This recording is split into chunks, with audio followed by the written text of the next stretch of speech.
Somewhere out there, I feel like there's a geometry teacher who trains in Brazilian Jiu-Jitsu whose entire moveset consists of nothing but triangle choke variations. Kind of like a Pokemon trainer who only has one type of Pokemon.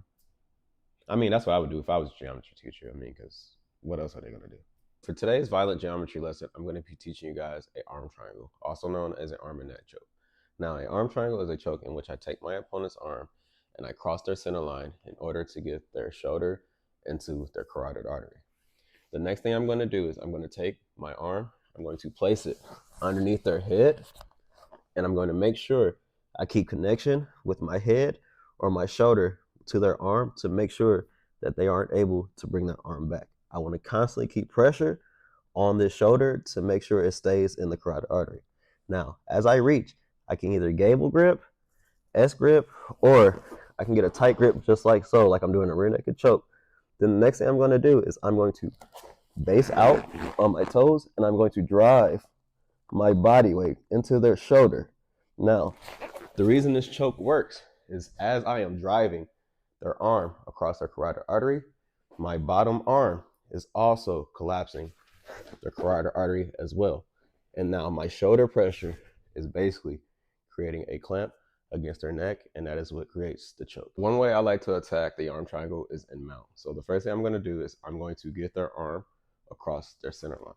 Now, normally it's not going to be as easy as just pulling their arm. They're going to have some type of resistance. So say my opponent isn't allowing me to move their arm. What I'm going to do is take my hand, I'm going to plant it on the mat, and I'm going to walk my hand up to basically get their arm as close to their head as possible. Then the next thing I'm going to do is take my head, I'm going to reach over the outside of their arm and apply pressure. Then the next thing I'm going to do is I'm going to take my bottom arm, reach underneath, secure my grip, and then I'm going to take my outside leg and step over to the same side that I have my head on. And then what I'm going to do is I'm going to sprawl and apply the choke, just like so. Another way I like to secure the arm triangle is from side control. Now, the first thing I'm going to do is take my opponent's arm and I'm going to bring it to the outside of my head to get it across their center line. The next thing I'm going to do is I'm going to make sure I apply pressure to the outside of the arm to make sure they can't bring their arm back. I'm going to secure a grip, and then the next thing I'm going to do is I'm going to drive my arm into their shoulder, and then I'm going to hop over to make sure I'm on the same side as my head.